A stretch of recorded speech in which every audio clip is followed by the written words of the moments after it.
So আমরা প্রথম Fibonacci কিভাবে সেট আপ করবো আমরা এখন সেটি দেখব। ফার্স্ট আমরা আমাদের ট্রেডিং ভিউ চার্টের টুলসে যাব, গান্ড অ্যান্ড ফিবোনাচি টুলস এটা সিলেক্ট করব। দেন আমরা ফিব রিট্রেসমেন্ট এটিতে ক্লিক করব।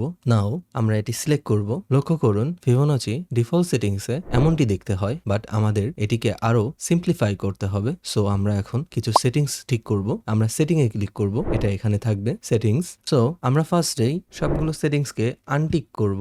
ওকে, আমরা এখানে 0, 1, 0.38, 0.61 অ্যান্ড 0.5 ফার্স্টে এ কয়টি সেটিংস আমরা রাখবো। দেন আমরা এটির কালার চেঞ্জ করব। আমি সাদা রাখতে পছন্দ করি বা অ্যাশ, আপনারা চাইলে আপনাদের পছন্দ অনুযায়ী একটা কালার দিতে পারেন। ওকে, এখন দেখুন আমাদের ফিবোনাচিটা দেখতে অনেকটাই ক্লিয়ার লাগছে, কিন্তু এটাকে আমরা আরো ক্লিয়ার অর ক্লিন করব। সো আমরা এখন আমাদের ট্রেন লাইনটাকে আনটিক করব। আমাদের লেভেলের থিকনেসটা আমরা একটু বাড়াবো। আমরা প্রথমে এইটা আনটিক রেখে দিব।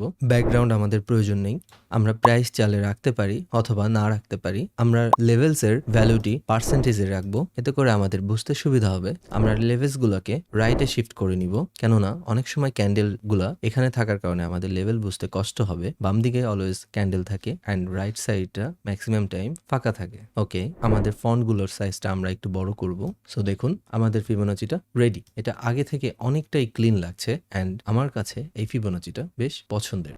আজকে এতটুকুই থাকবে। পার্ট 2 অলরেডি আমার ইউটিউব চ্যানেলে আপলোড হয়ে গিয়েছে, আপনারা চাইলে ওটা দেখে নিন অ্যান্ড ওটার লিঙ্ক এখন আপনাদের স্ক্রিনে দেখা যাচ্ছে। পার্ট 2 ভিডিওটি ক্লিক করে দেখা শুরু করুন।